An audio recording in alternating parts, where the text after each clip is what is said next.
வணக்கம். 2026ஆம் ஆண்டு ஒரு பழைய உலகத்தோட முடிவாவும் ஒரு புதிய உலகத்தோட தொடக்கமாவும் இருக்க போகுதா? சமீபத்துல ரொம்பவே வைரலான ஒரு காணொளியில சொல்லப்பட்ட சில ஆச்சரியமான தீர்க்க தரிசனங்களை பத்தி தான் நாம இன்னைக்கு விரிவாக பார்க்க போறோம். வரப்போற குழப்பங்கள், மாற்றங்கள், அதுக்கு நடுவுல ஒரு பெரிய ஆன்மீக விழிப்புணர்வு. வாங்க இதெல்லாம் என்னன்னு தெரிஞ்சுக்கலாம். இந்த ஆய்வு தொடங்குறதே ஒரு பெரிய புவிசார அரசியல் கணிப்பிலிருந்து தான்.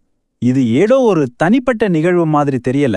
ஆனா 2026ங்கிற வருஷத்தையே ஒரு மிகப்பெரிய மாற்றத்துக்கான ஆண்டா காட்டுறதுக்கு இது ஒரு அடித்தளமா அமையுது. சரி வாங்க இந்த கணிப்புகளுக்குள்ள இன்னும் ஆழமா போய் பார்ப்போம். இந்த தீர்க்க தரிசனங்களை நாம முழுசா புரிஞ்சுக்க இத ஒரு பயணமா எடுத்துக்கலாம். நாம இதை எப்படி பார்க்க போறோம்னா, முதல்ல உலகத்துல என்ன மாதிரியான கொந்தளிப்புகள் எல்லாம் கணிக்கப்பட்டிருக்குன்னு பார்ப்போம். அதுக்கப்புறம் நம்ம பூமி என்ன மாதிரியான உச்சக்கட்ட நிகழ்வுகளை சந்திக்க போகுதுன்னு ஆய்வு செய்வோம். மூணாவதா இந்த எல்லா நிகழ்வுகளுக்கும் பின்னாடி இருக்கிற ஆன்மீக மாற்றம் என்னன்னு புரிஞ்சுக்க முயற்சிப்போம். கடைசியா இது உண்மையிலே அழிவா இல்ல ஒரு மறுபிறப்பாங்கிற ஒரு முக்கியமான கேள்வியோட முடிப்போம். சரி, முதல்ல வெளி உலகத்துல என்ன நடக்கும்னு சொல்றாங்கன்னு பார்க்கலாம். இந்த தீர்க்க தரிசனங்களை பொறுத்த வரைக்கும் நாடுகளோட எல்லைகளையும் அதிகாரத்தையும் மாத்தி அமைக்கக்கூடிய பெரிய சண்டைகளும் அரசியல் குழப்பங்களும் காத்திருக்குன்னு சொல்லப்படுது. இந்த மூல ஆதாரம் என்ன சொல்லுதுன்னா, உலக அளவுல அரசியல் வரைபடத்தையே மாத்தி வரையக்கூடிய அளவுக்கு சில வியத்தகு நிகழ்வுகள் நடக்க போகுதாம். குறிப்பா இந்தியா பாகிஸ்தான் ஆக்கிரமிப்பு காஷ்மீரோட ஒரு பெரிய பகுதியை மீட்டெடுக்கணும், அதோட விளைவா இப்போ இருக்கிற பாகிஸ்தானோட வரைபடமே இல்லாம போகணும்னு கணிக்கப்பட்டிருக்கு. இது மட்டுமில்ல, நம்ம நாட்டுக்குள்ளேயும் பெரிய மாற்றங்கள் இருக்குமா. அதாவது இந்தியாவோட வங்காள மாநிலத்துல கலவரங்கள், அரசியல் மாற்றங்கள் நடக்கலானும், எதிர்காலத்துல ஒரு 3வது உலகப்போர் வர்றதுக்கான அஸ்திவாரம் 2026ல போடப்படும் சொல்லப்பட்டிருக்கு. இது இந்தியாவுக்கு மட்டும் இல்ல, உலகத்தோட இன்னொரு பக்கம் அமெரிக்கா தன்னோட சொந்த உள்நாட்டு பிரச்சனைகள்லயே மூழ்கி உலக அளவுல அவங்களோட கவனம் சிதறி போகணும்னு இந்த ஆதாரம் சொல்லுது. இப்போ இந்த ஸ்லைட்ல நீங்க பார்க்குற அந்த நம்பர் 13, இது ரொம்ப முக்கியமான ஒரு குறியீடா பார்க்கப்படுது. இந்த மூல ஆதாரம் என்ன சொல்லுதுன்னா, இந்தியாவை தாக்குறதுக்காக 13 முஸ்லிம் நாடுகள் சேர்ந்து ஒரு கூட்டணியை உருவாக்குவாங்க. ஆனா கடைசியில அந்த கூட்டணி தோற்கடிக்கப்படும்னு சொல்லுது. இந்த கணிப்பு பவிஷ்ய மாளிகான்னு சொல்லப்படுற ஒரு பழங்கால தீர்க்க தரிசன நூல்ல இருந்து எடுக்கப்பட்டதா இந்த ஆதாரம் குறிப்பிடுது. அது எதிர்காலத்துல என்ன நடக்கும்னு சொல்ற தீர்க்க தரிசனங்கள் அடங்கின ஒரு பழமையான ஓலைச்சுவடி நூல். மனுஷங்களுக்குள்ள நடக்கிற சண்டைகள் ஒரு பக்கம் இருந்தாலும், இந்த கணிப்புகள் நம்ம பூமியையே பாதிக்கக்கூடிய பெரிய நிகழ்வுகளையும் குறிப்பிடுது. அதாவது மனுஷங்க மத்தியில நடக்கிற குழப்பங்கள் இயற்கை மற்றும் இந்த பிரபஞ்சத்திலையும் எதிரொலிக்கும்னு சொல்லுது. சரி வாங்க அடுத்த பகுதிக்கு போய் இது எப்படி உருவாகுதுன்னு பார்ப்போம். இந்த ஆதாரம் நம்ம கிரகத்தோட எதிர்காலத்தை பத்தி ஒரு எச்சரிக்கை கொடுக்குது. தீவிரமான வானிலை தான் இனிமே இயல்பானதா இருக்கணும். இதுக்கு முன்னாடி நாம பார்க்காத அளவுக்கு கடுமையான வெப்ப அலைகள், பெரிய வெள்ளப்பெருக்கு, அப்புறம் எலும்பையே உறைய வைக்கிற குளிரெல்லாம் உலகத்தை பாதிக்கணும் கணிக்கப்பட்டிருக்கு. குறிப்பா தென்கிழக்கு ஆசியா, இமயமலை பகுதிகளில் பெரிய பூகம்பங்கள் வர வாய்ப்பு இருக்கணும்.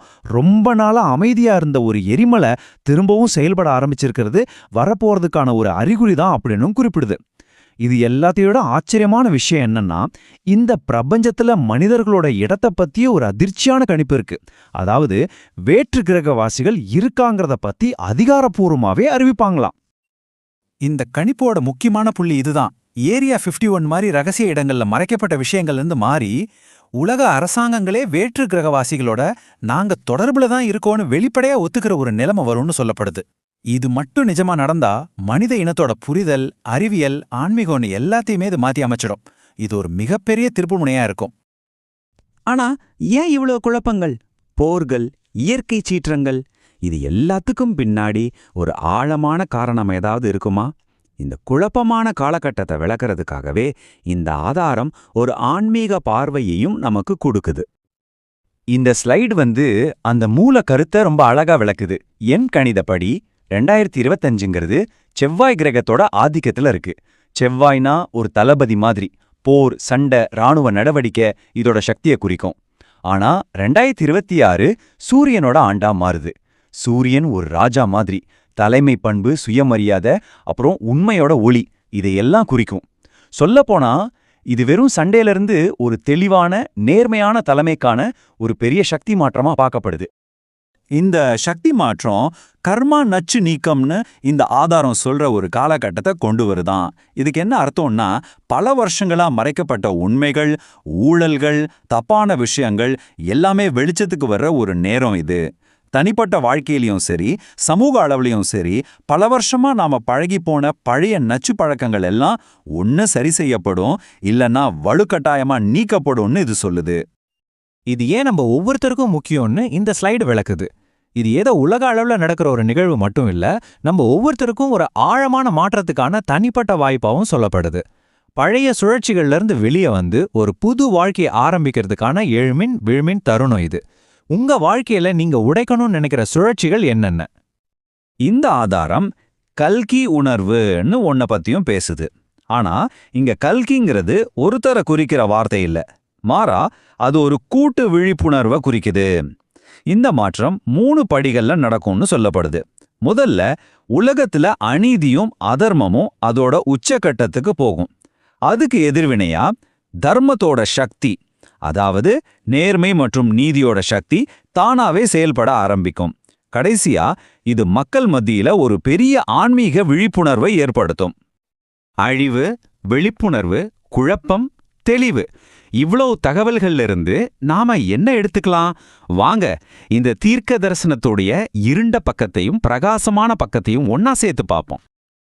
இந்த அட்டவணையை நீங்க பாத்தீங்கன்னா, இந்த தீர்க்க தரிசனத்துல இருக்கிற ஒவ்வொரு எதிர்மறையான விஷயத்துக்கும் ஒரு நேர்மறையான மறுபக்கம் இருக்கிறத பார்க்கலாம். சமூகத்துல போர், கலவரம் வரும்னு சொன்னாலும் அதே நேரத்துல பல வருஷமா மறைக்கப்பட்ட ஊழல் எல்லாம் வெளியே வரும்னு, உண்மையான தலைவர்கள் எழுச்சி பெறுவாங்கன்னு சொல்லப்படுது. நம்ம பூமி தீவிரமான வானிலையை சந்திச்சாலும் புது புது அறிவியல் கண்டுபிடிப்புகளும் வேற்று கிரக தொடர்பும் கணிக்கப்பட்டிருக்கு. தனிப்பட்ட முறையில நாம குழப்பத்தை உணர்ந்தாலும் அதுவே ஒரு பெரிய ஆன்மீக விழிப்புணர்வுக்கான பாதையா அமையுது. அப்போ இந்த ஆதாரம் சொல்ல வர்ற கடைசி கருத்து இதுதான். இது எல்லாமே தனித்தனி நிகழ்வுகள் கிடையாது.